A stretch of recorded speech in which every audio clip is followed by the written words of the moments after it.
नमस्कार, जय श्री महाकाल. आज आपला 25 तारीख आहे. आज आपला तिसरा दिवस सुरू झालेला आहे या प्रवासाचा. आणि या प्रवासामध्ये आपण सध्या आपलं रात्री आपण मागच्या ब्लॉगमध्ये पाहिल्याप्रमाणे आपण हरिद्वारमध्ये आलो होतो. आणि हरिद्वारमध्ये आल्याच्या नंतर आपण इथे स्टे केला होता. या स्टेमध्ये आम्ही जवळपास 1500 रुपयामध्ये AC ची रूम, जे की नावाखाली फक्त AC होती. थंड केली नाही तेवढं काही, बाकी सर्व थंड होतं. त्याच्यामुळं 1500 रुपयामध्ये आम्ही एक AC रूम केली होती. मुक्काम करून आता सकाळचे जवळपास पहाटेचे 5 वाजलेले आहेत. आता 5 वाजता आम्ही सोनप्रयागसाठी बस पकडण्यासाठी निघत आहोत. त्याची माहिती आपल्याला ब्लॉगद्वारे दिली जाईल. तर आमची रूम दाखवतो तुम्हाला. ही अशी होती रूम, छोटीशी.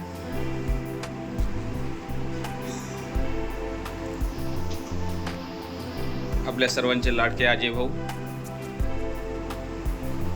यावर 2 बेड होते, 2 व्यक्ती झोपू शकतात. पण रात्री तिघं झोपलो आम्ही याच्या एकावरच. आणि हा विकास भाऊ स्पेशल द्यायला होता बेड, पण इच्छा नव्हती म्हणून हा एकावर भेटला. ही AC, हा फॅन दिले होते, अटॅच बाथरूम दिली होती. अशा प्रकारे रूम होती. आता पाहूयात, आपण निघूयात सोनप्रयागसाठी. मी आता निघालो आहोत हरिद्वारवरून. आम्ही गौरीतून म्हणजे सोनप्रयागसाठीच शेअरिंग आपण प्रायव्हेट ट्रॅव्हल्समध्ये बसलेलं आहे. त्याचं फेअर साधारणतः 550 रुपयेमध्ये 550 रुपये फेअर आहे. आणि तेच बेस्ट आहे, कारण का सरकारी बस बुकिंग हे ऑलरेडी होऊन गेलेले आहे. आता बुकिंग तिथं भेटतं. आणि बस पण कमी आहे, त्याच्यामुळं हे शेअरिंग बस चालतात. तुम्हाला जर प्रायव्हेट जायचं असेल तर भरपूर सारे ऑप्शन आहेत. तुम्ही टॅक्सी करू शकता. तुम्ही शेअरिंग 10-15 लोक असाल तर 10-15 लोकांसाठी ते व्हॅन पण अवेलेबल आहे. हे पण तुम्ही करू शकता. जे तुमच्यावर अवलंबून आहे की तुम्हाला नेमकं काय पाहिजे. आम्ही एक बेस्ट मार्ग निवडला की बसनं जायचं. पाहूया, वाटतला नजारा हे तुम्हाला दाखवण्यातच येईल. आपण पोहोचलेलो आहे ऋषिकेशला. तर ऋषिकेशवरून पहाडी एरिया सुरू झालेला आहे. आता पाहूयात आपण हे नजारे, तुम्हाला सोनप्रयागपर्यंत नजारे आपण पाहूया.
सोनप्रयागला पोहोचून आमचा प्रवास सुरू आहे. कुठं सुरू आहे तर आता टोकन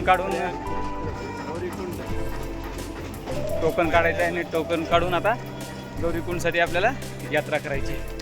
पाहू शकता समोरचे नजारे.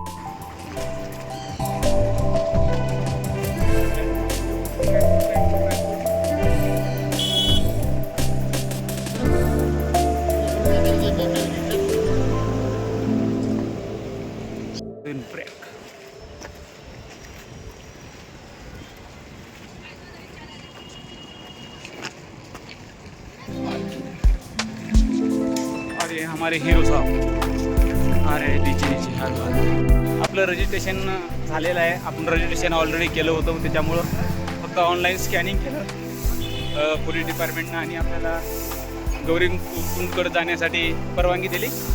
आता आम्ही गौरीकुंडकडचं टॅक्सी पकडण्यासाठी निघालेलो आहोत. सध्या आजच्या याच्यामध्ये गर्दी नसल्यामुळं नाही का, गर्दी नसल्यामुळं थोडासा माहोल शांत आहे आणि तेवढी भीड नाही आहे. त्याच्यामुळं सगळे कामं व्यवस्थित होत आहेत का, बरोबर आहे.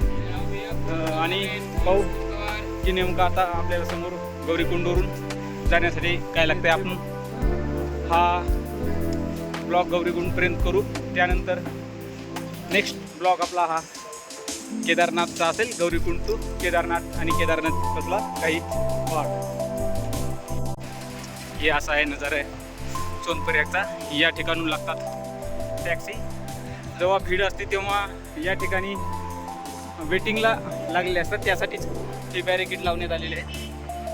पण सध्या जास्त गर्दी नसल्यामुळं सध्या वेटिंग वगैरे काही नाही आहे. तुम्हाला होत असेल तर तुम्ही, आम्ही गलती केली पण होत असेल तर तुम्ही सीतापूर किंवा सोनप्रयागला रूम करा. तुमचा 1 दिवसाच्या वरचा स्टे नसेल तर.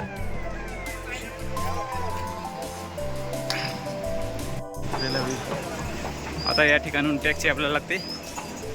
हा पूल आपल्याला ओलांडून गेल्याच्यानंतर आपल्याला टॅक्सींची भेटून जाईल. तर आपलं चालू झालं आहे, चालू झालेलं आहे. आपण जाऊया टॅक्सीकडे, पाहूया की नेमकं कुठं टॅक्सी आहे.